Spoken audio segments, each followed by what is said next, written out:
Nepal versus UAE सधैँ यी दुईजनाको टिमको एसोसिएट्सको वान अफ द हेभी नै टिम हुने नै एसोसिएट्समा हेर्ने हो भने अप एन्ड डाउन भइरहेको छ।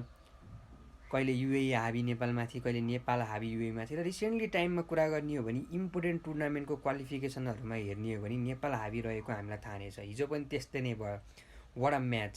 सो 1 रन भिक्ट्री नेपालले लिएको छ र लिन पनि सफल भएको छ र उत्कृष्ट ढङ्गमा 1 रनको भिक्ट्री नेपालले लिएको हो। र यो गेमको बारेमा म जम्मा 6-7वटा पोइन्ट्समा कुरा गर्छु। जसरी नेपालले सबभन्दा पहिला चाहिँ टस जितेर ब्याटिङ रोज्यो, त्यसपछि सिम्पली हेर्दाखेरि चाहिँ जसरी नेपालको इनिङ गएको थियो होइन, 70 रन्स थियो 10 ओभरमा, 70+ runs with the loss of 1 wicket. So Nepal could have well accelerated जुन बाँकीको 10 ओभरमा, but Nepal totally fail to capitalise the जुन अगाडिको 10 ओभरको नेपालको रन थियो।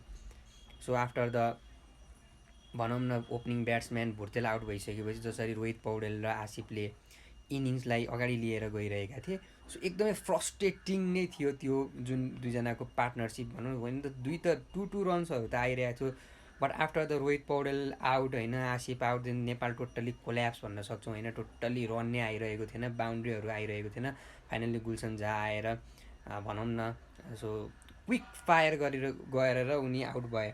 सो त्यहाँ कमेन्टेटरले भनेको एउटा कुरा मलाई अहिले पनि याद छ होइन, रिगार्डिङ द गुलसन झा कि फ्यु प्लेयर्सको नाममा गुलसन झालाई पनि एड गर्न सकिन्छ। हु आउने बित्तिकै हि क्यान स्कोर बााउन्ड्री, चौका छक्का हान्न सक्छन्। सो कम्प्लिटली नेपाल ऱ्याटल भयो फर्स्ट इनिङमा। युएई कम्प्लिटली टुक ओभर होइन। सो 141 रनको जुन लक्ष्य नेपालले दिएको थियो। सो सेकेन्ड इनिङमा हेर्ने हो भने फर्स्ट ओभरमै हामी हेर्न सक्छौँ होइन, द्याट वाज अ भनौँ न डट जुन ललित राजवंशीले गर्न सफल भए। त्यसपछि सोमपाल गामीले इम्पोर्टेन्ट विकेट मोहम्मद वासिमको लिन सफल भए। त्यसपछि नेपाल वाज अल ओभर भन्न सक्छौँ होइन सर्टेन समयसम्मको लागि, किनभने Mohammad Waseem a big associate player होइन, वाट अ फिल्डर जुन पोजिसनमा राखेको थियो, brilliant catch. So Nepal were the but there man Sharafu, what a player होइन, हि टुक द गेम होइन। सराफुले हाम्रो नेपालबाट गेम लैसकेका थिए।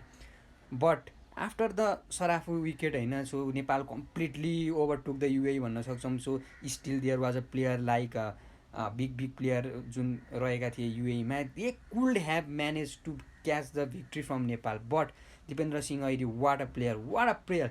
योभन्दा दिपेन्द्र सिंह ऐरीमा आउनुभन्दा अगाडि चाहिँ the important wicket I think it was of the Basil Hameed off by the Sandeep Lamichhane. Is a big match winner player होइन from the UAE. He could have take the game away from us, but we deliver the in a